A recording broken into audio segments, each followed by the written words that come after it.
அவுஸுபில்லாஹி மினஷ்ஷைத்தானிர் ரஜீம். பிஸ்மில்லாஹிர் ரஹ்மானிர் ரஹீம்.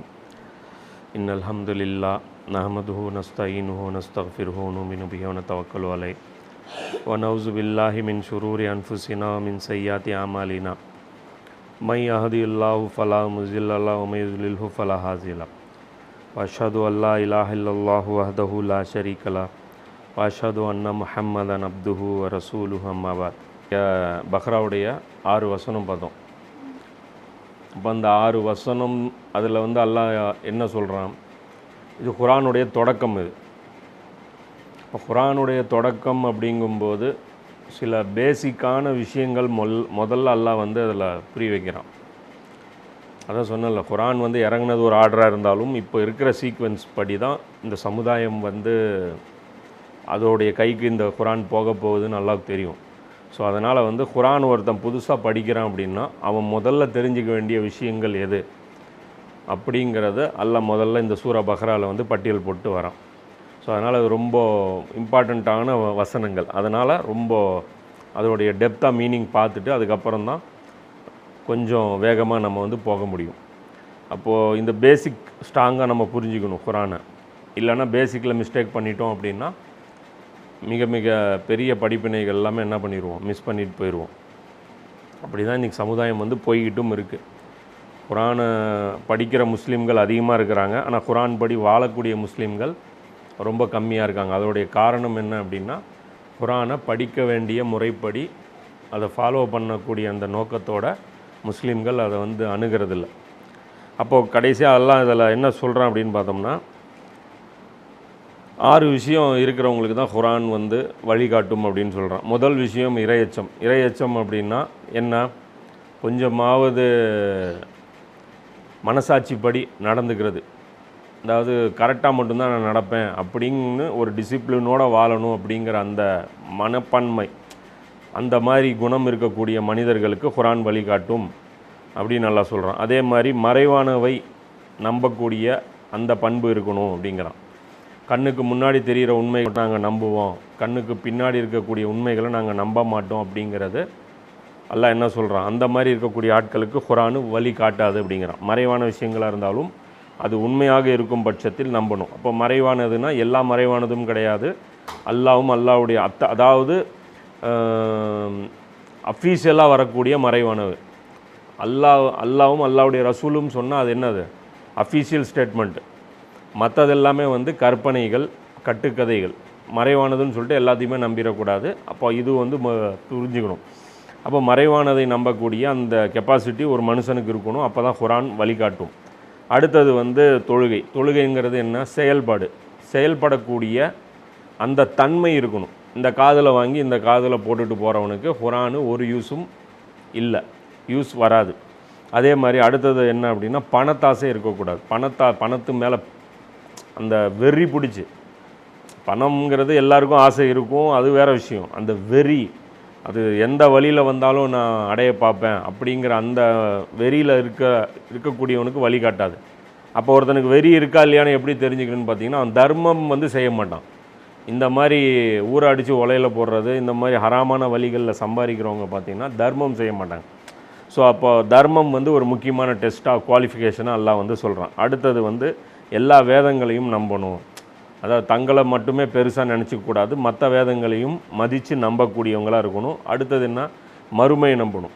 அல்லாஹ் முன்னாடி போய் நிற்கணும் அப்படிங்கிற அந்த கெப்பாசிட்டியும் நமக்கு இருக்கணும். அப்படிங்கிற இந்த 6 நிபந்தனைகளில் ஒன்று கூட நம்ம கோட்டை விட்டுட்டோம்னா என்ன ஆகாது, குர்ஆன் நமக்கு பயன் கொடுக்காது அப்படின்னு சொல்கிறான். யார் இவ்விஷயங்களை நிராகரித்தார்களோ அவர்களை நீர் எச்சரிப்பதும் எச்சரிக்காமல் இருப்பதும் அவர்களை பொறுத்தவரை ஒன்றுதான், எந்த வகையிலும் அவர்கள் ஏற்றுக்கொள்ளக்கூடியவர்கள் அல்ல. அப்போது இந்த மாதிரி கேரக்டர் இல்லாதவங்களுக்கு குர்ஆனை வச்சு நீ அட்வைஸ் பண்ணாலும் அட்வைஸ் பண்ணலைனாலும் ஒன்று தான் அப்படின்னு சொல்லிட்டு அல்லாஹ் சொல்கிறான். இப்போ இதில் இன்னொரு முக்கியமான விஷயமும் இந்த இடத்துல கிளியர் பண்ணிடணும். என்னென்னா, இந்த மாதிரி இருக்கக்கூடிய மக்களுக்கு இப்போ நம்ம அட்வைஸ் பண்ணக்கூடாதா? இப்போ நம்ம பார்க்குறோம், ஒருத்தன் கஞ்ச பிஸ்னாரியாக இருக்கான், ஒருத்தன் மறைவானது நம்பலை அல்லது வேதத்தை நம்பலை. இந்த மாதிரி இருக்கிற மக்களுக்கு நம்ம அட்வைஸ் பண்ணக்கூடாதா அப்படின்னா அட்வைஸ் பண்ணணும். ஏன்னா அதுக்கப்புறம் அவன் நிராகரித்தாதான் அவன் மேலே அந்த குற்றம் வரும். நாம் ஒரு தடவையாவது அவனுக்கு தெள்ள தெளிவாக அழைப்பு கொடுக்கணும். ரசூல்லா அப்படி தான் பண்ணாங்க. அபூஜைலாக இருக்கட்டும், ஃபிரௌனாக இருக்கட்டும், மூசா நபி என்ன பண்ணாங்க, ஃபிரௌன்கிட்ட கூட போய் தாவா வந்து செஞ்சாங்க. அப்போ இதில் தாவா செஞ்சாலும் ஒன்று தான், செய்யலைனாலும் ஒன்று தான் அப்படின்னா அவனை பொறுத்த வரைக்கும் சமம். அதாவது ஒரு மரக்கட்டை மாதிரி ஒருத்தன் மனசு வச்சுருக்கிறான், அவங்ககிட்ட போய் நீ பேசுகிறது ஒன்று தான், பேசாமல் இருக்கிறது ஒன்று தான். ஆனால் பேசுனா உனக்கு கூலி இருக்கா இல்லையா, பேசுனா உனக்கு நன்மை இருக்குல்ல, அப்போ உன்னை பொறுத்த வரைக்கும் அது சமம் கிடையாது.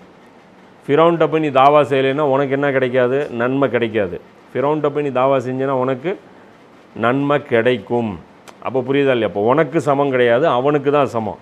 ஸோ அந்த ஒரு டிஃப்ரெண்ட் இருக்குது. அதை வச்சுட்டு நம்ம என்ன பண்ணிடக்கூடாது, இதை காமிச்சு டாவு போட்டு அப்படியே தாவா செய்யாமல் நழுவிடக்கூடாது. அவன்லாம் ஒரு மனுஷனாங்க, அவன்கிட்ட போய் அவன் பேசுவான்னு நாம் வந்து ஃபிலிம் போட்டுட்டு அப்படியே எஸ்கேப் ஆகிடக்கூடாது. புரியுதா? அப்போ இந்த கடமை வந்து நம்ம வந்து செஞ்சு தான் ஆகணும். எவ்வளோ பெரிய கொடூரனாக இருந்தாலும் அவங்ககிட்ட போய் நம்ம என்ன பண்ணணும், தாவா வந்து செய்யணும். இப்போது இன்னையிலேருந்து அப்படியே அந்த மற்ற வசனங்களை பார்ப்போம். இப்போ 7ஆம் வசனம், 2வது அத்தியாயத்தில் 7ஆம் வசனம் முடிஞ்ச வரைக்கும் எல்லோரும் குரானை கையில் வச்சுக்கிட்டிங்கனாலும் மியூஸ் தான். ஏன்னா குரான் படிக்க படிக்க நீங்கள் அதை பார்க்கும்போது உங்களுக்கு அது புரிய ஆரம்பிக்கும். அல்லாஹ் அவர்களின் இதயங்களின் மீதும் அவர்களின் செவிப்புலன்களின் மீதும் முத்திரை வைத்து விட்டிருக்கிறான். மேலும் அவர்களுடைய பார்வைகள் மீது திரை விழுந்திருக்கிறது. தவிர அவர்கள் கடும் தண்டனைக்கு உரியவர்களாவர். அல்லாஹ் என்ன சொல்கிறான், அவர்களுடைய இதயங்களில் நான் சீல் வச்சுட்டேன், அவர்களுடைய காதுகளில் நான் சீல் வச்சுட்டேன், அவங்களுக்கு பார்வைகள்லையும் வந்து நான் வந்து சீல் வச்சுட்டேங்கிறான். அதாவது அவங்களுக்கு காதும் வேலை செய்யாது. காது வேலை செய்யாதுன்னா என்ன அர்த்தம், ஹார்ன் அடித்தா கேட்காதா, ஆமாவா, தூக்கம் இப்படியே போயிடுச்சு. காது கேட்காதுன்னா என்ன அர்த்தம், இப்போ ஒன்றை மாதிரி தான் நான் பேசிகிட்டே இருக்கிறேன், உனக்கு ஒன்றுமே புரியாது. இப்படி இல்லை, காது கேட்காதுன்னா என்ன அர்த்தம்னா சொல்கிற விஷயம் காதுலேயே வாங்க மாட்டாங்கன்னு அர்த்தம். புரியுதா? என்ன பேசுகிறோம்னே தெரியாமல் உட்காந்துட்டு இருக்கிறீங்களா, அது மாதிரி காதில் வந்து வாங்கணும். காதில் வாங்கினா தான் மனசுக்குள்ளே போகும், மனசுக்குள்ளே போனால் தான் சரி தப்புங்கிற அந்த அறிவு வரும். அதுக்கப்புறம் தான் செயல்பாட்டில் கொண்டு வரும். புரியுதா? இந்த பக்கம் ரோட்டில் குழி இருக்குங்கிறோம், காதுலேயே அவன் வாங்கலை, அடுத்து என்ன நடக்கும், குழிக்குள்ளே போய் விழுவான். இப்போ முதல்ல காதில் தான் வாங்கணும். முதல் கண்டிஷன் என்ன, காதில் வாங்கணும். அது அல்லாஹ் என்ன சொல்கிறான், காதில் வாங்கணும், கண்ணில் பார்க்கணும். குழி இருக்குன்னு போர்டு இருக்குது, கண்ணிலையும் பார்க்கல. அதுக்கு நான் உள்ளம் காதில் வாங்கினான், ஆனால் உள்ளத்தில் வச்சு அதை ப்ராசஸ் பண்ணி அதை ரிசல்ட் எடுக்கலை, சிந்தனை அளவுக்கு அதை வந்து வலுப்படுத்தலை. இப்போவும் என்ன நடக்கும், அதே ரிசல்ட்டு தான் நடக்கும், குழியில் தான் போய் விழுவாங்க. அப்போ இந்த மாதிரி ஆட்கள் துனியாவில் நல்ல விஷயத்தை காதில் வாங்க மாட்டாங்க, நல்ல விஷயத்தை காதில் கண்ணில் பார்க்க மாட்டாங்க, நல்ல விஷயத்தை இதயத்தால் யோசிக்க மாட்டாங்க. இந்த மாதிரி ஆட்களுக்கு வந்து என்ன இருக்குது அப்படின்னா அவர்களுக்கு கடும் தண்டனை உண்டு, இவங்களுக்கு சாதாரண தண்டனை இல்லை அப்படின்னு சொல்லிட்டு அல்லாஹ் சொல்கிறான். இப்போ இந்த இதில் பொறுத்த வரைக்கும் அந்த 6 விஷயங்களை நம்பினவங்க யார், சஹாபாக்களும் நபி ஸல்லல்லாஹு அலைஹி வஸல்லம் அவர்களும் மூமீன்களை குறிக்கும். இந்த கேரக்டர் அந்த 6 விஷயங்களை நம்பாதவங்க யார், இது மக்கால இருக்கக்கூடிய காஃபிர்களையும் மதீனாவில் இருக்கக்கூடிய யூதர்களையும், ரசூல்லாவை நிராகரிச்சிட்ட யூதர்களையும், அதாவது குஃபுரில் வந்துட்டு நான் ஏற்றுக்க மாட்டேன்னு மூஞ்சில் அடித்த மாதிரி ரசூல்லா கிட்ட சொல்லிட்டவங்க, இந்த 2 கேட்டகரி வந்துட்டாங்க. இப்போ 2 கேட்டகரி ஆச்சா. இப்போ 3வது ஒரு கேட்டகரி அல்லாஹ் இன்ட்ரடக்ஷன் பண்ணுறான். இப்போ இந்த 3வது கேட்டகரி நம்ம ரொம்ப கவனமாக பார்க்கணும். ஏன்னா இன்றைக்கி முஸ்லீம் உம்மத்து மெஜாரிட்டி அந்த 3வது கேட்டகரியில் தான் இருக்குது.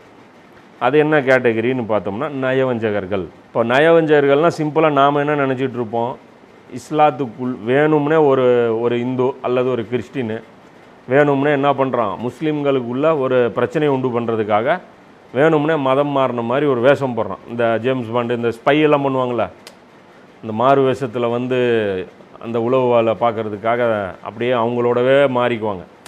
அது மாதிரி மதத்துக்கு மாறினவங்க தான் நயவஞ்சகர்கள் நாம் என்ன நினச்சி வச்சுருக்கோம். ஆனால் உண்மையிலேயே குரான் சொல்லக்கூடிய நயவஞ்சகர்கள் அவங்க மட்டும் கிடையாது, அவங்களும் நயவஞ்சகர்கள் தான்.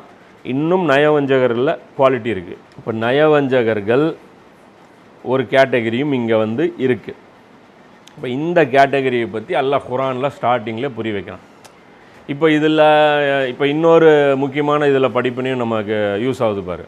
இப்போ குரான் இறங்கின ஆர்டரு வேறையா, குரான் சீக்வன்ஸ் பண்ணி அல்லாஹ் வந்து ரசூலா கொடுத்துட்டு போன ஆர்டர் தான் இது.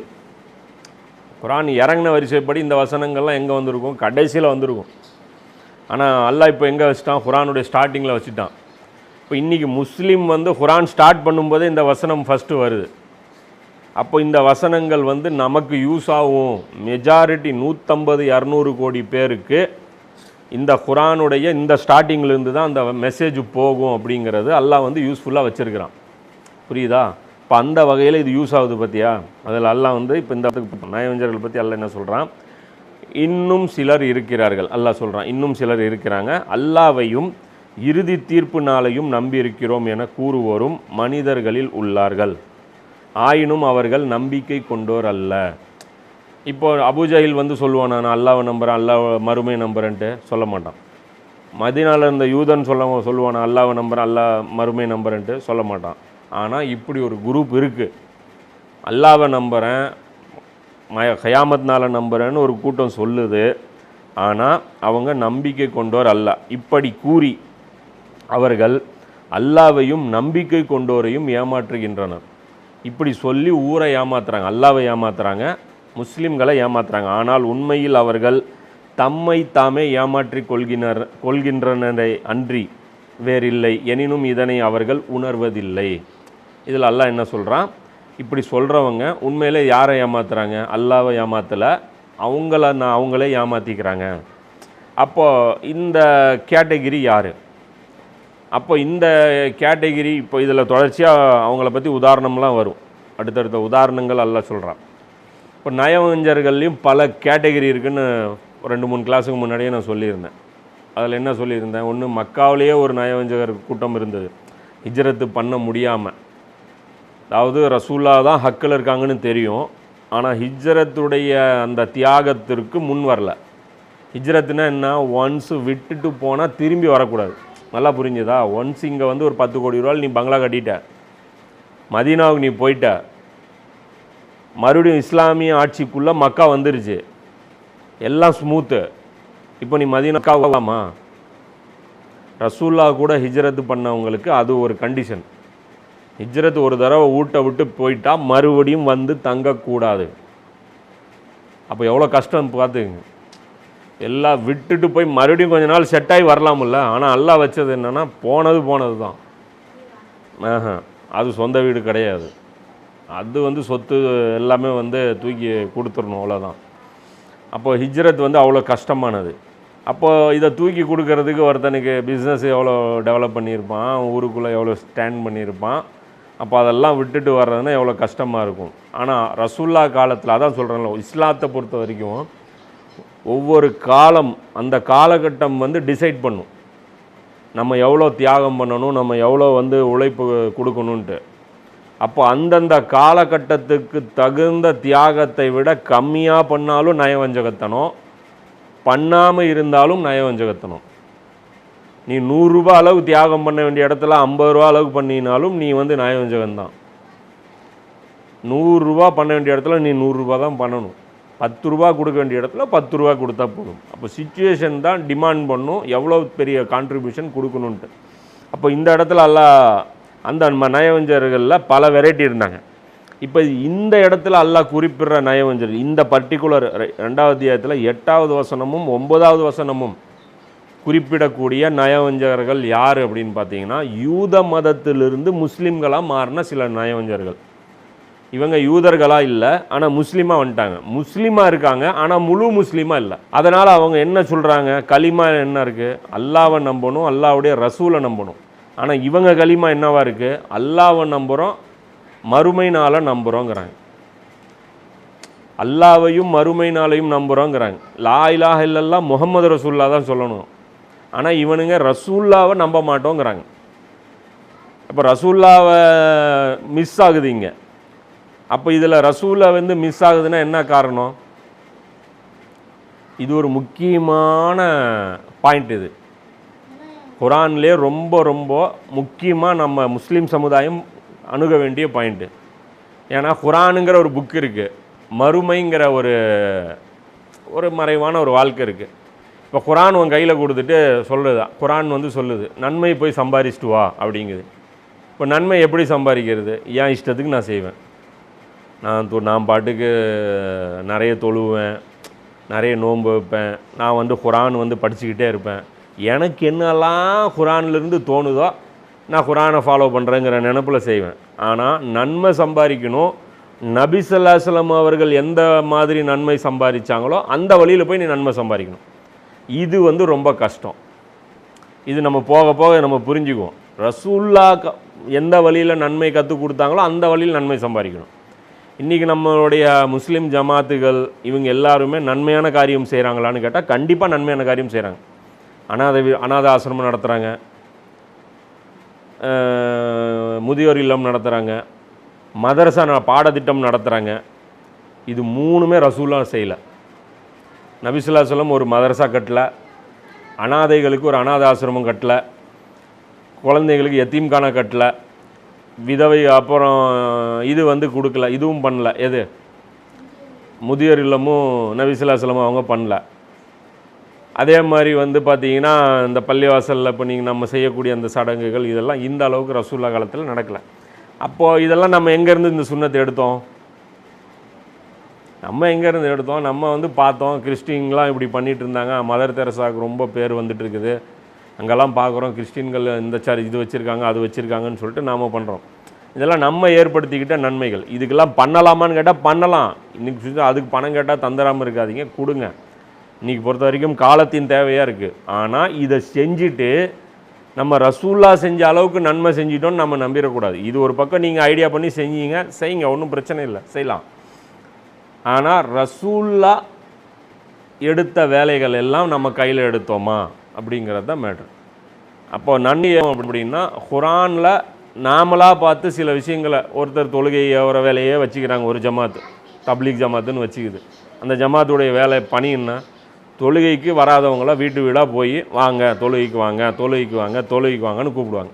இவங்களுடைய வேலை இது. தௌஹீத் ஜமாத்துன்னு ஒன்று இருக்குது. அவங்களுடைய வேலை என்ன? தர்காவுக்கு போகிறவங்க இந்த மாதிரி அனாச்சாரங்கள் மார்க்கம் காட்டாத சில விஷயங்கள் செய்கிறாங்க பிதத்துண்டு, அந்த தீமைகளை மட்டுமே ஃபோக்கஸ் பண்ணி இந்த தீமைகளை நீங்கள் விடுங்கன்னு சொல்லி அதை பிரச்சாரம் பண்ணுறாங்க. இது மாதிரி ஒவ்வொரு குரூப்பும் இதெல்லாம் குரானில் இருக்கிறது தான். புரியுதா? இது எல்லாமே குரானில் இருந்து தான் இவங்க எடுத்து செய்கிறாங்க. என்ன நினைக்கிறாங்க? குரான் படி தான் நாங்கள் போயிட்டுருக்கோன்ட்டு. அடுத்து அவங்க என்ன கற்பனை பண்ணிக்கிறாங்க? மறுமையில் நமக்கு இது கூலி கிடைக்கும்னு நினைக்கிறாங்க. அவள் இங்கே வந்துருச்சா, குரானு ஆச்சு, மறுமை வந்துருச்சு. இப்போ இன்றைக்கி முஸ்லீம் என்ன பண்ணுறான்? கலராக கனவு காண்றான். குரானை ஃபாலோ பண்ணிகிட்டு இருக்கிறேன்னு நினைக்கிறான், நான் ஒரு பர்ஃபெக்ட் முஸ்லீம்னு நினைக்கிறான். மறுமையில் எனக்கு கூலி கிடைக்கணும்னு நம்புகிறான். இப்போ இன்றைக்கி பள்ளிவாசலில் கூட்டம் வந்துருச்சு, இப்போ இன்றைக்கி பிற தெரிஞ்சிருச்சு, எல்லோரும் வந்துட்டாங்க. இப்போ எல்லோரும் கூட்டம் வந்துட்டாங்க. என்ன ஆஃபர் அவங்களுக்கு கொடுக்கப்பட்டிருக்கு? இன்றைக்கி ரம்ஜான் மாதம், இந்த ஒரு மாதம் வந்து நாங்கள் சொல்கிற வழிகாட்டுதல் படி நீங்கள் இப்படிலாம் நடந்துக்கிட்டீங்கன்னா அல்லாஹ் என்ன பண்ணிடுவான்? உங்களுக்கு சொர்க்கத்தை கொடுத்துருவான். எங்கேருந்து காட்டுறோம்? வழி காட்டுறோம். நாங்கள் பாருங்கள் குரான்லேருந்து வழி காட்டுறோம். அல்லாஹ்வின் மீது நம்பிக்கை வச்சு அமல் செய்ய வாங்க. அவன் நோன்புக்கு என்ன சொல்கிறாங்க? நோன்பு வந்து அல்லாவே கூலி, அல்லாஹ் தான் கூலி கொடுப்பான் அப்படிங்கிறாங்க. எல்லாம் வந்து மற்ற அமல்களுக்கு வேறு எங்கேயோ போய் கூலி வாங்க போகிறோமா? அந்த ஹதீஸுக்கு அவங்க கொடுக்குற விளக்கமே தப்புன்னு வச்சுக்கோ. அந்த ஹதீஸுடைய வாசகம் வேறு, அந்த ஹதீஸுடைய மீனிங் வேறு. அல்லாஹ் வந்து கூலி மற்ற நோன்புக்கு நான் தான் கூலி கொடுப்பேன். இன்னும் தொழுகெல்லாம் முடிஞ்சிருச்சுன்னு பள்ளிவாசலில் ஒவ்வொரு தொழுகைக்கு அப்புறம் 5 நேரமும் பயான் நடக்கும். அந்த 10 நிமிஷம் ஆலிம்கள் வந்து வரிசையாக பயான் பண்ணுவாங்க. எல்லாம் பார்த்தீங்கன்னா 2 விஷயத்தை நோக்கி தான் கூப்பிடுவாங்க. அல்லாஹ்வை நோக்கி கூப்பிடுவாங்க, மறுமையை நோக்கி கூப்பிடுவாங்க.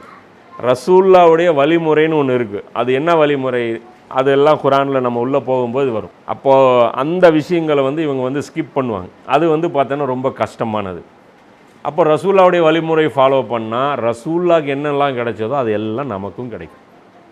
3 வருஷம் பசி பட்னியில் இருந்தாங்களா, அந்த பசி பட்னி நமக்கும் வரும். பிலால் ரலியல்லாஹு அன்ஹு அவங்கள ரோட்டில் இழுத்துட்டு போனாங்களா மணலில், அந்த ரோட்டில் இழுத்துட்டு போகிற சிச்சுவேஷன் நமக்கும் வரும். புரியுதா?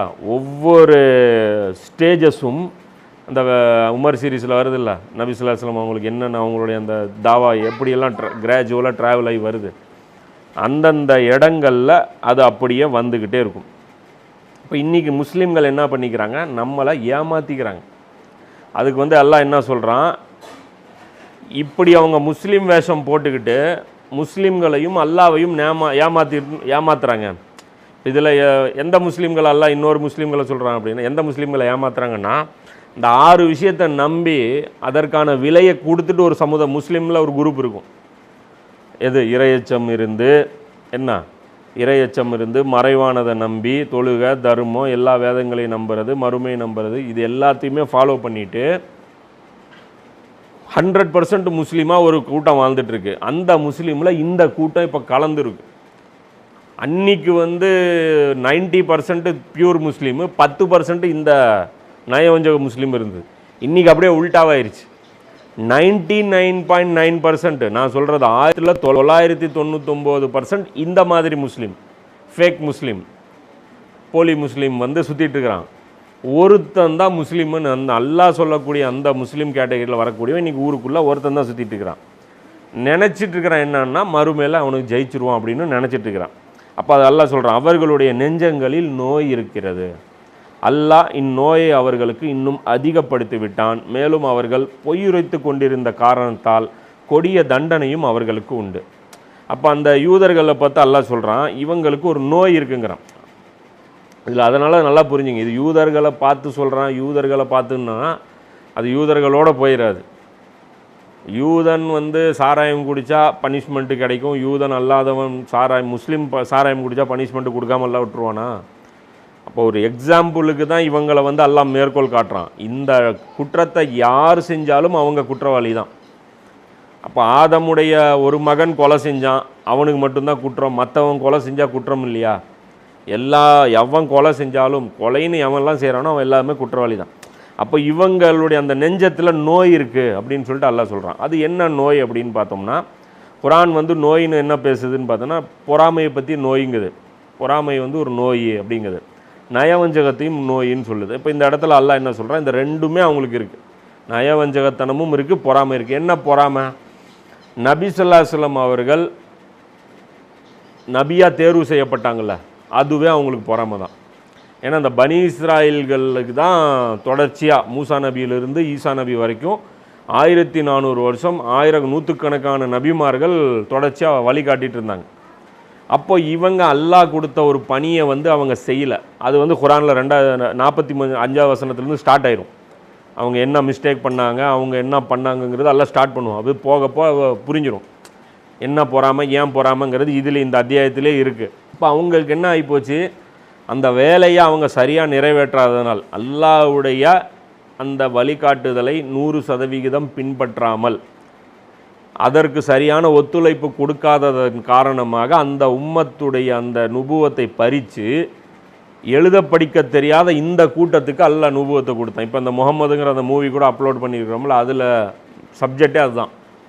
என்னன்னா யூதர்களுக்கு பொறாமையாக இருக்கும், ரசூல்லாவை குழந்தையில கொல்ல முயற்சி பண்ணுவாங்க. இவர் செத்துட்டா மறுபடியும் புதுசாக ஒரு நபி அனுப்பணும்ல. அப்போ இங்கே வந்தால் கொன்னுடுறாங்க அப்படின்னா பயந்து போய் எல்லாம் என்ன பண்ணுவான், எங்கள் ஆளுங்களை அனுப்புவான். கிறுக்கு புத்தி எவ்வளோ அவங்களுக்கு வச்சிருக்கு. இவர் நபியாக இருப்பா தேடும்போது என்ன சொல்லி தேடுறாங்க, அவர் நபியாக இருந்தால் அவரை வெல்கம் பண்ணணும்னு தான் தேடுறாங்க. கையில் கிடைக்கிற கண்டிஷன் வரும்போது கொல்றதுக்கான ஆட்களை செட் பண்ணுறாங்க. இது வந்து யூதர்கள் வந்து ஆரம்பத்திலேயே மக்காவிலேயே இப்படி யூதர் அல்லாத இனத்துலேருந்து வந்தால் கொன்னுடலாம் அப்படின்னு சொல்லிட்டு தான் அவங்க ட்ரை பண்ணாங்க. அப்போ அல்லாஹ் என்ன சொல்கிறான், இந்த நெஞ்சத்தில் அவங்களுக்கு நோய் இருக்குது, அந்த நோயை அல்லாஹ் இன்னும் அதிகப்படுத்தி விட்டான். அப்போ அல்லாஹ் என்ன பண்ணுவான்னு பார்த்தீங்கன்னா, நோய் இருக்குது. அப்போ அந்த நோய் என்ன அப்படின்னா, முஸ்லீம்களை ஏமாத்துகிற டெக்னிக் இவங்க கண்டுபிடிச்சிட்டாங்க. ஏமாத்துகிற மாதிரி அப்படியே ஒரு ஃபிலிம் காட்டுறாங்க.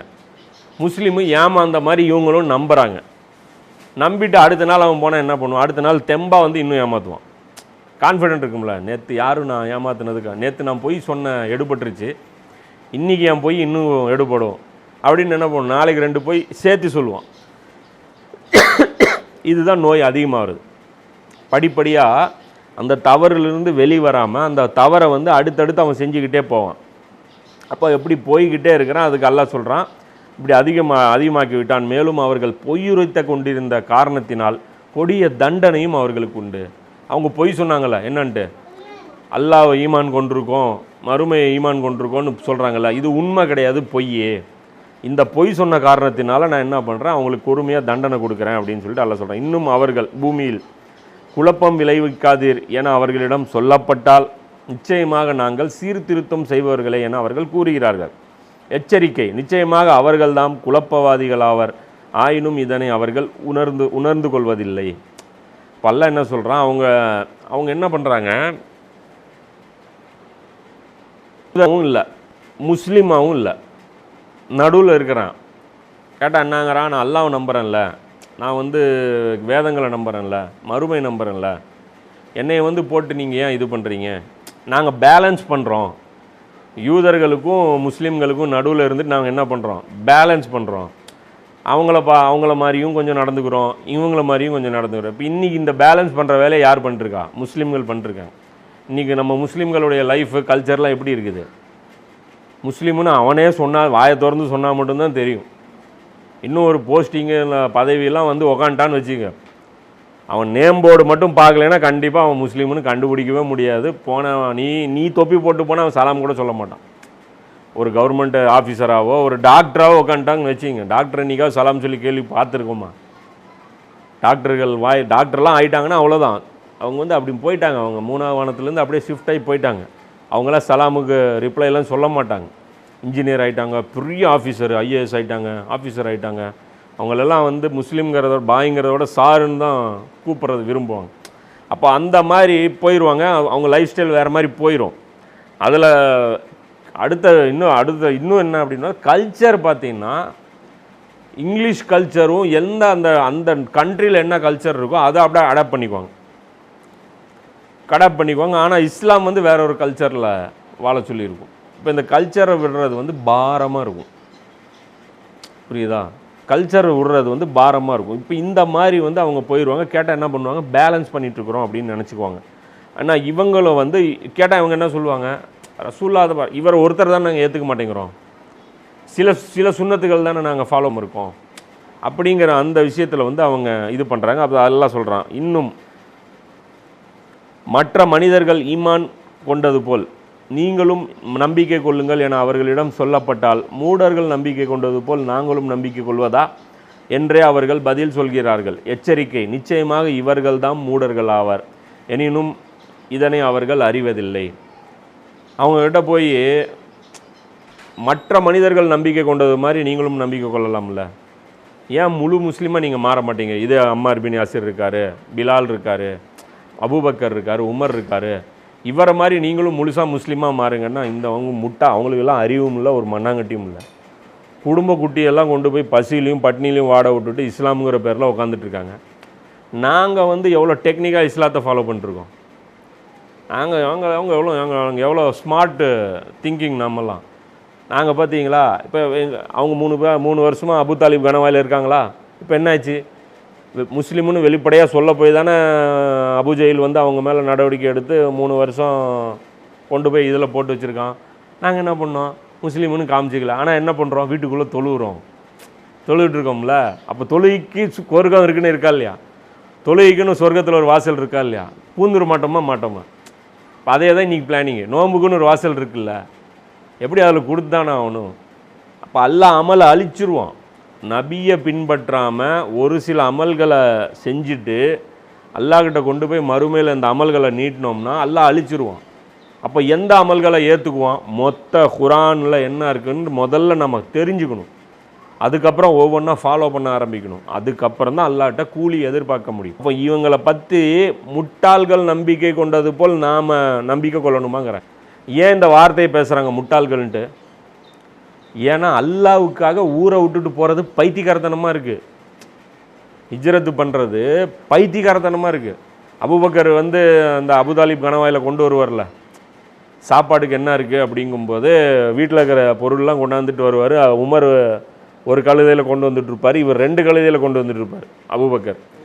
அப்போ உமர் வந்து சொல்லுவார்ல, நான் இந்த வயசானவரை என்னால் தோற்கடிக்கவே முடியாதுன்ட்டு. இதே தான் தபுக் போர்லேயும் நடக்கும். உமர்லியானு என்ன ரசூல்லா கேட்பாங்க, தபுக் போர் ரொம்ப கடினமான போர், நிறைய பணம் தேவைப்படுது, வீட்டில் இருக்கிறதெல்லாம் கொண்டாந்து கொடுங்கம்பாங்க. உமர் என்ன பண்ணுவார்? வீட்டில் இருக்கிற எல்லாம் எடுத்து பாதியாக வச்சு ஒரு பாதியை வீட்டில் வச்சுட்டு ஒரு பாதி கொண்டாந்து கொடுப்பாரு. அப்போது இன்றைக்கி சொல்லுவாங்க, இன்றைக்கி நான் அபூபக்கரை தோற்கடிக்காமல் விட மாட்டேன்னு சொல்லுவாங்க. அதுக்கப்புறம் அபூபக்கர்லேனோ வருவார், ரசூல்லாட்ட வந்துட்டு அவர் கொஞ்சமாக எடுத்துகிட்டு வருவார். வால்யூமில் உமரை விட கம்மியாக தான் இருக்கும், கொண்டாந்து கொடுப்பார். கொடுத்ததுக்கப்புறம் அபூபக்கர்ல ரசூல்லா 2 பேர்ட்டையும் கேட்பாங்க, உமரே நீ வீட்டில் என்ன வச்சுருக்கிறேன்னு. வீட்டில் இதே மாதிரி ஒரு மடங்கு இருக்குது, இங்கே எவ்வளோ கொடுத்தேனோ அவ்வளோ வீட்டில் இருக்குங்கிறேன். அவர்கிட்ட கேட்பாங்க, நீ வீட்டில் நீ என்ன வச்சுருக்க அப்படிங்கும்போது அல்லாவும் அல்லாவுடைய தூதரும் விட்டுட்டு வந்திருக்கேன் பாரு. யார்? அபூபக்கர். அப்போ என்ன அர்த்தம்? வீடு காலின்னு அர்த்தம். அதே தான் அவர் ஹிஜ்ரத் பண்ணும்போது வீடு காலி. வீட்டில் அவங்க அப்பாவுக்கு வந்து கல் வச்சுட்டு வந்துடுவார். அவங்க அப்பாவுக்கு கண்ணு தெரியாது. யாருக்கு? அபூபக்கருடைய அப்பாவுக்கு கண்ணு தெரியாது. வீட்டில் தங்க காசு இருக்கும். தங்க காசுலாம் வந்து இங்கே எடுத்துகிட்டு வந்துடுவார். ஏன்னா மதீனாவில் மிகப்பெரிய வேலை இருக்குது. மதீனாவில் ஒரு அரசாங்கத்தை நிர்மாணிக்க போகிறோம். அதில் நிறைய தேவைகள் இருக்குது. அங்கே நிறைய மனிதர்கள் வரப்போகிறாங்க. அவங்களுக்கெல்லாம் செலவு பண்ணணும்னு சொல்லிட்டு வாழ்நாள் பூரா சம்பாதிச்ச காசை எல்லாத்தையுமே எடுத்துகிட்டு வருவார். அப்போ ஆயிஷா ரலியல்லாஹு, ஆயிஷா மகள் தானே, மகள்கிட்ட வந்து தாத்தா வந்து கேட்பார், என் பையன் அபூபக்கர் என்ன வச்சுட்டு போயிருக்கான், எங்கேயோ போயிட்டானே, ஊரை விட்டுட்டு போயிட்டானே, என்ன வச்சுட்டு போயிருக்கான் அப்படின்னு சொல்லி கேட்பார். அப்போ ஆயிஷா ரலியல்லாஹு சொல்லுவாங்க, கொஞ்சம் கல் எடுத்து போட்டுட்டு ஒரு பையை எடுத்து இப்படி காட்டுவாங்க, இந்த பையில் பாருங்கள் சில உங்களுக்கு வச்சுட்டு போயிருக்காரு கொஞ்சம் அப்படின்றார். என்ன வச்சுட்டு போயிருக்கான்னு தெரியும், அவருக்கு தடவி பட்டது தெரியாது இல்லை. அவரும் பார்ப்பார், சரி பரவாயில்ல இவ்வளோவது காசு வச்சுட்டு போயிருக்கானே அப்படின்னு உட்காருவார். அந்த அளவுக்கு இருப்பான். இதெல்லாம் வந்து அவங்க பார்வையில் என்ன தெரியுது? முட்டாள்தனமாக தெரியுது. ஈமான் கொள்றதுக்கு என்ன இஸ்லாத்தில் அப்போ என்ன பண்ண, அல்லாஹ்ன தொழுதா போதாதா, நோன்பு வச்சா போதாதா, அதுக்கெல்லாம் இந்த கிறுக்குத்தனம்லாம் பண்ணணுமா? வாழ்க்கையை விட்டுட்டு இப்படிலாம் சுற்றணுமா? இவ்வளோலாம் போட்டு நம்ம எனர்ஜி போட்டு எஃபர்ட் பண்ணுமா? படிப்பு என்ன ஆகுறது, நம்ம லைஃப் என்ன ஆகுறது, நம்ம செட்டில் ஆன. இப்போ நேற்று ஒரு டாக்டர் அடக்கம் பண்ணிட்டு வந்தோம். 26 வயசு பொண்ணு, 26 வயசு பொண்ணு, கல்யாணமாகி 2 மாதம் டாக்டரு அடக்கம் ஆகிட்டாங்க.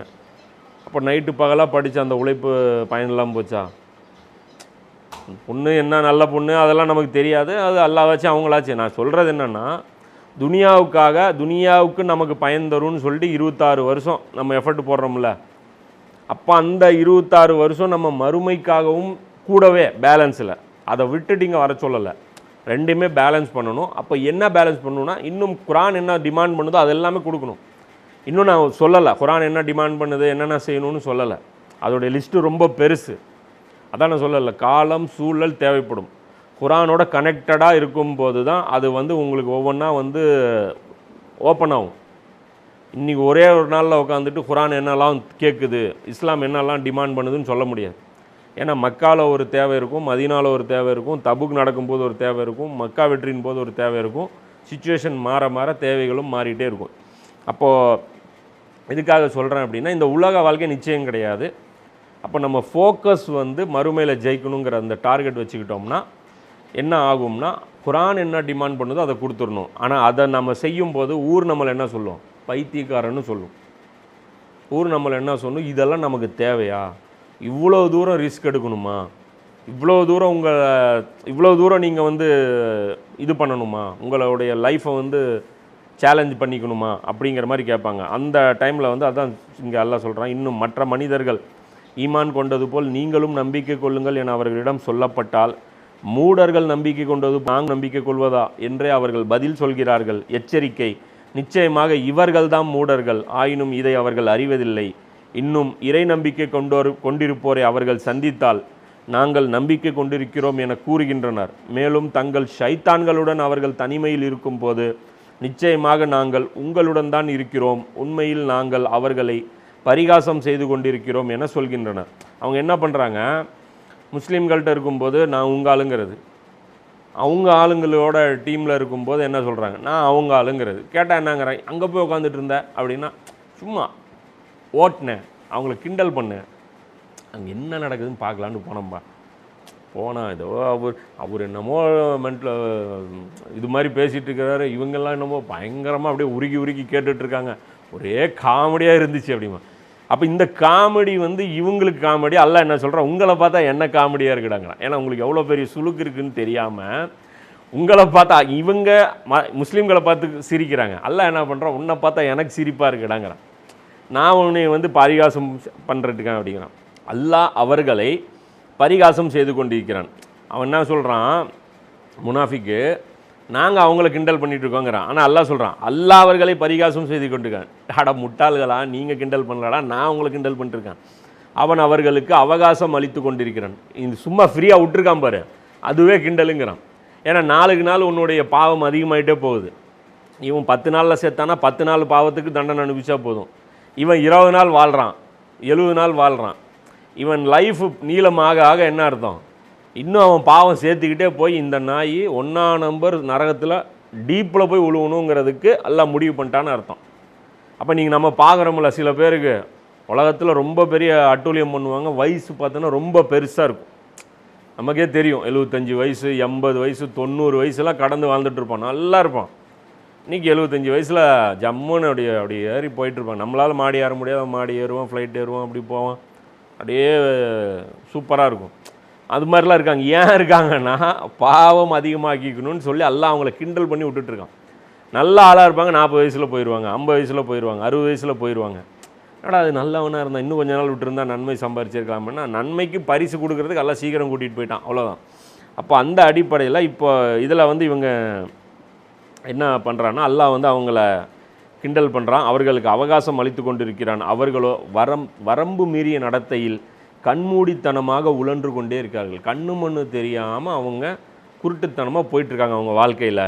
இத்தகையோரே நேர்வழிக்கு பகரமாக வழிகேட்டை கொள்முதல் செய்தோர். ஆனால் இவர்களின் இந்த வியாபாரம் லாபம் தரக்கூடியதாக இல்லை. இன்னும் அறவே நேர்வழி பெற்றவர்களாகவும் இவர்கள் இருக்கவில்லை. இவங்க என்ன பண்ணிட்டாங்க, நேர்வழியை விற்றுட்டு வழிகேட்டை இவங்க டீல் பேசி வாங்கிட்டாங்க. நபி இருக்கார், நபி இருக்கும்போது அவரை ஃபாலோ பண்ணி சொர்க்கத்துக்கு போகிறத விட்டுட்டு, நபி இருக்கும்போதே நபியை தூக்கி போட்டுட்டு இவங்க ஒரு ரூட்டை ஃபாலோ பண்ணிட்டு வாழ்கிறாங்க. இவங்களை விட ஒரு முட்டாள்தனமாக வியாபாரம் செஞ்சவங்க யாரும் இல்லை. இவர்கள் நேர்வழி பெற்றவர்களாக இல்லை அப்படிங்கிறோம். இப்போ இந்த இதிலே இன்னொரு விஷயம் புரிஞ்சுக்கணும். இந்த சரியான பாதை காட்டுறதுக்கு நபி ஸல்லல்லாஹு அலைஹி வஸல்லம் வந்தாங்க. இவரை ஏமாத்துறதுக்கு அவங்க ட்ரை பண்ணுறான். இவரை ஏமாற்ற ட்ரை பண்ணி இவங்க மகிழ்ச்சி அடையறான். இது எப்படிப்பட்ட காமெடி அப்படின்னா, இப்போ நமக்கு வந்து டெலிவரிக்கு ஒரு பார்சல் வருதுன்னு வச்சு, நம்ம வீட்டுக்கு தான் வருதுன்னு நமக்கு தெரியல. பஸ் ஸ்டாண்டுக்கிட்ட அட்ரஸ் கேட்குறான், எங்கள் எல்விஆர் காலனிக்கு எப்படிங்க போகணுன்ட்டு.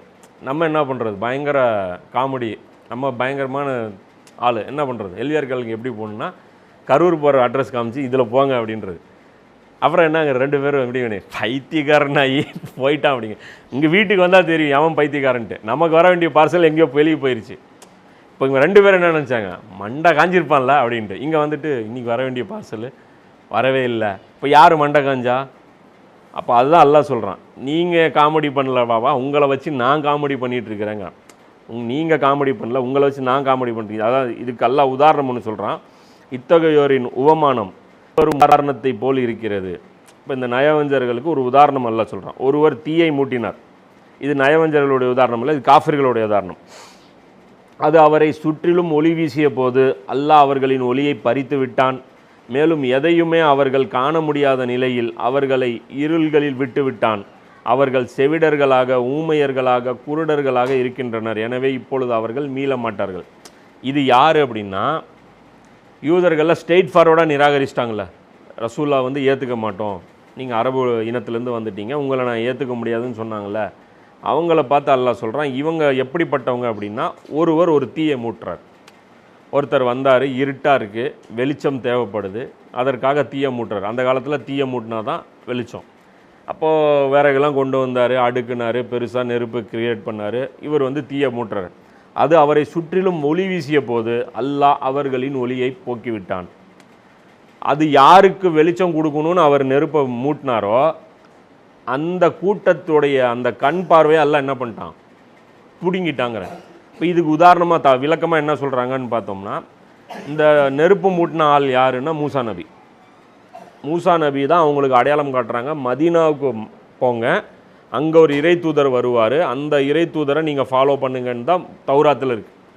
மூசா நபி மூட்டின நெருப்பின்படி தான் இவங்க வந்து இங்கே உட்கார்றாங்க யூதர்கள் மதீனாவில். இவங்க வந்தது அந்த நெருப்பில் பயனடையணுங்கிறதுக்காகத்தான் மூசா நபி அவங்கள அனுப்புனாங்க. ஆனால் இந்த கூட்டம் என்ன பண்ணிருச்சு, இவங்களுடைய அந்த குஃபருடைய காரணமாக, இந்த கூட்டம் பண்ண அந்த இதற்கு காரணமாக அல்லாஹ் என்ன பண்ணான், இவர்களுடைய பார்வையை குருடாக்கிட்டான். இப்போ நெருப்பு வந்துருச்சு, கண்ணு நொல்லையாக போச்சு. இப்போ நெருப்பு இல்லைனாலும் இருட்டு இருக்கும். ஆனால் நெருப்பு வந்துருச்சு, நெருப்பு வந்தது கண் இல்லை, இப்போ என்ன ஆயிடுச்சு, இப்போவும் இருட்டு தான் இருக்குது. அதுதான் அல்லாஹ் சொல்கிறான். மேலும் எதையுமே அவர்கள் காண முடியாத நிலையில் அவர்களை இருள்களில் விட்டு விட்டான். அந்த கூட்டத்தை அல்லாஹ் என்ன பண்ணிட்டான், அப்படியே வச்சுட்டான். இந்த யூதர்கள் நபி ஸல்லல்லாஹு அலைஹி வஸல்லம் அவங்கள ஆரம்பத்தில் நிராகரிச்சிட்டாங்க தாவாவில்.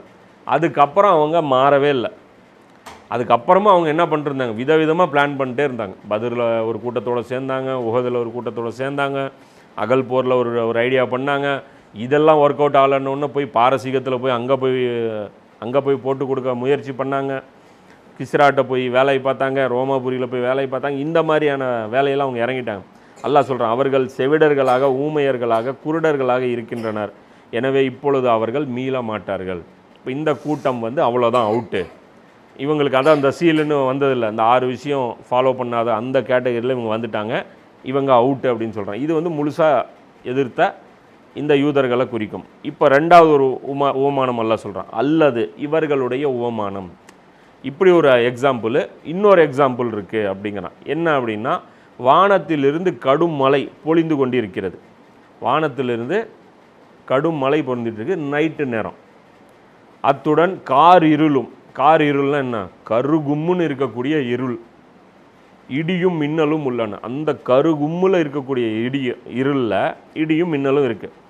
அதில் மாட்டிக்கொண்டவர்கள் இடி முழக்கங்களை கேட்டு மரணத்திற்கு அஞ்சி தம் காதுகளில் விரல்களை திணித்து கொள்கின்றனர்.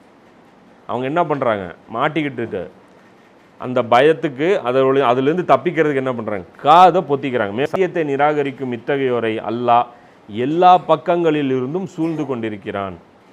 இப்போ இந்த தொடர் மழைங்கிறது என்ன, இந்த மழைங்கிறது என்ன, குரான். மழைங்கிறது குரான். அப்போது நமக்கு மழை வேணும் அப்படிங்கும்போது மழையில் இருக்கக்கூடிய நன்மைன்னா அதோடைய தண்ணி. அதில் நமக்கு மிரட்டக்கூடிய விஷயம் என்ன, இடியும் மின்னல். இடி இழிஞ்சினாலும் மழையில் சந்தோஷப்படுவோமா, படமாட்டோம், ஐயோ அப்படிமா. அது நம்மளை பாதிக்க செய்யும், அது வருத்தமடைய செய்யும். ஆனால் வெறும் இடி மின்னல் இல்லாமல் மழை மட்டும் கேட்டால் நமக்கு கிடைக்குமா, கிடைக்காது. இது 2 சேர்ந்து பேக்கேஜ். இடியும் இருக்கும், மழையும் இருக்கும், மின்னலும் இருக்கும். இது 3 சேர்ந்து தான் நம்ம மழை வேணும்னா வாங்கிக்க முடியும். அப்போது இதில் இவங்க என்ன பண்ணுறாங்க, இது என்ன எக்ஸாம்பிள் எல்லாம் சொல்கிறான்னா, வஹி. இது மழைங்கிறது குரான். வானத்திலிருந்து செய்தி, வஹியுடைய மழை உங்களுக்கு விழுந்துட்டுருக்கு. அப்போ அந்த வஹி வந்துட்டு இருக்கும்போது அந்த வஹிக்குள்ளே என்ன இருக்குது, இடியும் மின்னலும் இருக்குது. இந்த இடியும் மின்னலுங்கிறது என்ன அப்படின்னா, இஸ்லாம் டிமாண்ட் பண்ணுதுன்னு நான் சொன்னேன்ல, கஷ்டமான சில கட்டளைகளை, தியாகங்களை இஸ்லாம் வைக்க சொல்லுது. அதுதான் இடியும் மின்னலும். ஆனால் அந்த இடி மின்னலுக்கு இவங்க என்ன இல்லை, தயார் இல்லை. அந்த இடி மின்னலுக்கு இவங்க என்ன பண்ணுறாங்க, இதில் நாம் இருக்கக்கூடாது, இந்த இடி மின்னல் நமக்கு பிரச்சனை அப்படின்னு நினைக்கிறாங்க. அப்போது இந்த இடி மின்னலில் மாட்டிக்கக்கூடாதுங்கிறதுக்காக என்ன பண்ணுறாங்க, இவங்க ஒரு வழியை எடுத்துக்கிறாங்க, காதை பொத்திக்கிற ஒருத்தன். அது என்ன பண்ணுறான், அதுக்கெல்லாம் என்ன சொல்கிறான், இவங்க எடுத்துருக்க அந்த டெக்னிக்கு கிறுக்குத்தனமான டெக்னிக்கு. இப்போ வண்டி ஆக்சிடெண்ட் போகுதுன்னா டப்புன்னு என்ன பண்ணிக்கிறாங்க, கண்ணை மூடிக்கிறது.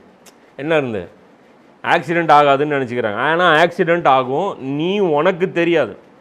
அப்போ இடிமின்னல்லேருந்து தப்பிக்கணும் அப்படின்னா அதுலேருந்து நீ வெளியே எங்கேயாவது ஓடி தான் போகணுமே தவிர, இடிமின்னலில் நீ காதை மட்டும் பொத்திக்கிட்டேன்னா அந்த இடிமின்னல்லேருந்து நீ வெளியே போயிட்டியா, போக மாட்டேன். ஆனால் அது மாதிரி அதுதான் எல்லாம் சொல்கிறான். அது இடிமின்னல்லேருந்து நீ தப்பிக்கணும் அப்படின்னா அதுக்கு முறையாக என்ன செய்யணுமோ அதை செய். இது நீ ஏற்படுத்திக்கிட்ட அந்த ஐடியா ஒர்க் அவுட் ஆகாது. அப்போ இஸ்லாத்தில் நம்ம இருக்கிறோம் அப்படின்னா இடி மின்னலை எதிர்கொண்டு தான் ஆகணும். அதில் இருக்கிற இடி மின்னலை நம்ம சைடில் தூக்கி வச்சுட்டு நம்ம அதில் இருக்கிற மழையை மட்டும் ஃபாலோ பண்ணால், இப்போ குரானில் இருக்கிற மழை எது, தொழுகிறது, நோன்பு வைக்கிறது, ஹஜ்ஜுக்கு போகிறது, உம்ரா செய்கிறது, சுபானல்லா அல்ஹம்துலில்லா செய்கிறது, குரானை ஓதுறது, இதெல்லாம் என்ன மழை. இதில் ஒரு சிரமமும் கிடையாது. இடி என்ன மின்னல் என்ன, ரசூல்லாவும் அபூபக்கர் உமர் இவங்கெல்லாம் ஃபாலோ பண்ணது இடியும் மின்னலும் நிறைந்த அந்த பாதை. அந்த பாதையை ஸ்கிப் பண்ணிவிட்டு மழையை மட்டும் பேக்கேஜ் எடுத்துகிட்டு இடி மின்னல் சம்மந்தப்பட்ட குரான் வசனங்கள்லாம் காதில் இப்படி கை வச்சுக்கிட்டு அல்லது கண்ணில் இப்படி பார்த்துட்டு அதில் சிந்திக்காமலே இதெல்லாம் ரொம்ப கஷ்டமான வசனங்கள் அப்படின்னு நினச்சிட்டு அதை நம்ம ஸ்கிப் பண்ணிவிட்டு போகும்போது கடைசியாக என்ன கிடைக்கும், நரகம்தான் கிடைக்கும். ஏன்னா அந்த ஆக்சிடெண்ட்டு நடந்தே தீரும். நீ காதில் வச்சுக்கிட்டதுனால உன் ஆக்சிடெண்ட்லேயும் நீ தப்பிச்சிட முடியாது. அதுக்கு அல்லாஹ் அடுத்த ஒரு விளக்கம் சொல்கிறான் பாரு. இடி முழக்கங்களை கேட்டு மரணத்திற்கு அஞ்சி தம் காதுகளில் விரல்களை திணித்து கொள்கின்றன. இந்த இடி மின்னல் இருந்தது ஒரு பக்கம், இடி முழங்குது அப்படிங்கிறான். அப்போ அந்த இடி முழக்கம்னா எதை குறிக்குது அப்படின்னு விளக்கம் சொல்கிறாங்கன்னா, குரான் அந்த மாதிரி வார்னிங் கொடுக்குது. இந்த மாதிரி நயவஞ்சர்களாக இருந்தால் நபி ஸல்லல்லாஹு அலைஹி வஸல்லம் அவர்களுடன் இருந்து கொண்டு நீங்கள் தியாகம் செய்யாமல் இருந்தால் என்னன்னா உங்களுக்கு மறுமையில் தண்டனை இருக்குன்னு குரான் ஒரு பட்டியல் போடுது. அப்போ அந்த பட்டியல் வந்து இடி முழக்கம். அல்லாஹ் வந்து நம்மளும் மிரட்டுறான். சூரா தௌபால மிரட்டுறான், சூரா சஃப்பில் மிரட்டுறான், சூரா முஹம்மதில் மிரட்டுறான். என்ன மிரட்டுறானே சமுதாயத்துக்கு தெரியாது. ஆனால் நம்ம என்ன நினச்சிட்டோம், நம்ம தான் கேட்கவே இல்லைல்ல, அந்த இடி மின்னல் காதுலேயே கேட்கல, காதை பொத்திட்டு நம்ம உட்காந்துட்ருக்குறோம். குரானை படித்தா தானே பிரச்சனைன்னு நினைக்கிறோம். படிக்கலைனாலும் பிரச்சனை தான்ங்கிறான். நீ படித்தாலும் சரி படிக்கலைனாலும் சரி, மாற்றுறது மாவனை உனக்கு சங்கு தாண்டிங்கிறான். நீ என்னைக்காக இருந்தாலும் உனக்கு ரிவிட்டு தான். ஏன்னா நீ மூமின்கள், அல்லாஹ் என்ன சொல்கிறான், இவர்கள் நம்பிக்கை கொண்டது போல் நம்பிக்கை கொள்ளணுங்கிறான். நாங்களும் நம்பிக்கை கொண்டோம்னு நீங்களாக சொல்லாதீங்க. மற்ற முஸ்லீம்கள் நபி ஸல்லல்லாஹு அலைஹி வஸல்லம் காலத்தில் லைவில் இருக்கும்போது இருந்த முஸ்லீம்கள் எப்படி ஈமான் கொண்டார்களோ அந்த மாதிரி நாம் ஈமான் கொண்டிருந்தா, நபி ஸல்லல்லாஹு அலைஹி வஸல்லம் காலத்தில் இருந்தவங்க மொத்தமே 1,00,000 பேர். அவங்க உலகத்தில் எவ்வளோ பெரிய சாதனையை பண்ணாங்க. இன்றைக்கி நாம் 150 கோடி பேர் இருப்போம். அந்த குவாலிட்டி நம்மக்கிட்ட இல்லாததுனால நம்மளால் என்ன பண்ண முடியல, குறைஞ்சபட்சம் நம்ம வாழ்க்கையை கூட நம்ம வந்து காப்பாற்றிக்க முடியல. மற்றவங்க வாழ்க்கையை காப்பாற்றுறதெல்லாம் 2ஆம் பட்சம். அப்போ அந்த கான்ட்ரிபியூஷன் ஏன் அது பண்ண முடியாமல் போச்சுன்னா, அவங்க கலிமா சொன்ன மாதிரி நாம் சொல்லலை. அபூபக்கர் உமர் ஒரு கலிமா சொன்னார், அந்த கலிமாவை நாம் சொல்லலை. நாம் சொன்ன கலிமா நமக்கு இங்கே மதரசாக்கள்லையும் நமக்கு இங்கே பாரம்பரியமாகவும் நமக்கு சொல்லப்பட்ட அந்த கலிமாவை நம்ம சொல்லிட்டு இருக்கிறோம். அந்த கலிமாவுக்கு இந்த கலிமாவுக்கு டிஃப்ரெண்ட் ரொம்ப இருக்குது. அது என்ன கலிமாங்கிறது குரான் ஃபுல்லாக கம்ப்ளீட் பண்ணும்போது தான் உங்களுக்கு கிளியர் ஆகும். இப்போ உனக்கு புரியாது. இப்போ உட்காந்து பேசணும்னா அதே 4-5 மணி நேரம் பேசணும். அது என்ன டிமாண்ட் பண்ணிச்சு, எங்கெல்லாம் பேக் அடித்தாங்க. அப்போ குரான் அந்த இடம்லாம் காட்டும். இங்கே பேக் அடித்தாங்க, இங்கே பேக் அடித்தாங்க. இந்த முனாஃபிக்களை பற்றி இந்த இடி மின்னல் எங்கெல்லாம் வந்துச்சு, இந்த இடி மின்னல் குரானில் அங்கங்கே வரும். இந்த இடி மின்னல்லாம் குரானில் வரும்போது தெரியும், இது ஒரு இடி. அப்போ எங்கெல்லாம் அவங்களுக்கு இடித்தது அதெல்லாம் நமக்கு இன்றைக்கும் அதுவும் தான் நமக்கு இடிக்குது. அந்த முனாஃபிக் என்ன இடித்ததோ அதே தான் இன்றைக்கி நமக்கும் இடிக்குது. அப்போ அல்லாஹ் சொல்கிறான், அவர்களுடைய பார்வைகளை பறிப்பது போல் பயங்கரமாக மின்னல் வெட்டுகிறது. அந்த மின்னல் நம்ம பயம் வரும்ல, பல்லார்னு ஒரு ஃப்ளிக்கரிங் வந்து அப்படியே கண்ணு இதாயிரும். அவர்களுக்கு அது கொஞ்சம் ஒளி தரும் போதெல்லாம் அதில் சிறிது தூரம் அவர்கள் நடந்து செல்கின்றார்கள். மேலும் இருள் அவர்களை சூழ்ந்து கொள்ளும் போது நின்று விடுகிறார்கள். இன்னும் அல்லாஹ் நாடினால் அவர்களுடைய கேள்வி புலன்களையும் முழுமையாக பறித்திருப்பான். நிச்சயமாக அல்லாஹ் எல்லாவற்றின் மீதும் பேராற்றல் உடையவனாக இருக்கிறான். இப்போ இது அல்லாஹ் என்ன சொல்கிறான், இவங்க என்ன பண்ணுறாங்க, மின்னலில் நடக்க முயற்சி பண்ணுறாங்க. இது கிறுக்குத்தனம். மின்னலுடைய வெளிச்சத்தில் நான் நடந்துடுவேன்னு ஒருத்தன் முடிவு பண்ணால் எவ்வளோ இருக்கும், எவ்வளோ தூரம் நடப்பான். வாடா பளிச்சுன்னு இருக்குதா போலாண்டா அப்படின்னு கால் வைப்பான், முதல்ல இருட்டாயிரும். மறுபடியும் இன்னொரு கால் வைப்பான், மறுபடியும் பளிச்சுன்னு ஆயிரும். மறுபடியும் நடப்பான் நிற்பான். அது மாதிரி தான் நம்ம திடீர்னு பார்த்தா நம்ம முஸ்லீமாக நடந்துக்குவோம். காலையில் பார்த்தோன்னா கிறிஸ்டினாக வாழ்ந்துட்டுருப்போம், மதியானம் பார்த்தீங்கன்னா கிறிஸ்டினாக இருப்போம், மறுபடியும் சாயந்தரம் பார்த்தோன்னா இந்துவாக இருப்போம், மறுபடியும் பார்த்தோன்னா நாத்திகனாக இருப்போம், அல்லாவாதும்போம். அப்புறம் மறுபடியும் பார்த்தீங்கன்னா நைட் ஆச்சுன்னா மறுபடியும் தொப்பி போட்டுக்குவோம். இது என்னது, இது மின்னல். வெளிச்சம் இருக்கும்போது கொஞ்சம் நடக்கிறது, அப்புறம் வேறு பிரச்சனைகள் வரும்போது வேறு ரூட்டு போட்டுக்கிறது, அப்புறம் கடைசியாக என்ன நினச்சிக்கிறது, அல்லாஹ்வை நம்பிட்டு இருக்கோம்ப்பா, நமக்கு சொர்க்கம்லாம் இருக்குதுப்பா அப்படின்னு கற்பனை பண்ணிக்கிறது. எந்த மாதிரி நடக்கலை, நம்ம எந்த நம்பிக்கை கொண்டவர்களை வந்து அல்லாஹ் எக்ஸாம்பிள் காமிச்சு இவங்க ஈமான் கொண்டதை போல் நீங்கள் ஈமான் கொள்ளுங்கள்னு அல்லாஹ் சொல்கிறானோ, அவங்க வாழ்க்கையில் என்ன நடந்ததுன்னே நமக்கு தெரியல.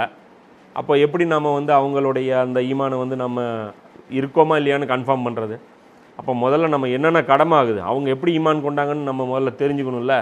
அப்போ அந்த கணக்குப்படி இப்போ இதில் என்ன இருக்குது, அந்த மின்னலில் நடக்க நினைக்கிறாங்க. இப்போ இது எல்லாமே என்னது, நயவஞ்சர்களை பற்றி எல்லாம் பாடம் சொல்கிறான். இது குரானில் அந்தந்த இடங்கள் வரும்போது எதெல்லாம் அவங்களுக்கு சிரமமாக இருந்துச்சு அப்படின்னு போட்டு நம்ம நோட் பண்ணி வச்சுக்கிட்டோம்னா இன்றைக்கி நாம் அதில் என்ன பண்ணிகிட்ருக்கோங்கிறது கிளியர் ஆகிரும். இன்ஷா அல்லாஹ் நாளைக்கு கண்டினியூ பண்ணுவோம். வாக்கிர் தாவானா அல்ஹம்துலில்லாஹ் ரப்பில் ஆலமீன்.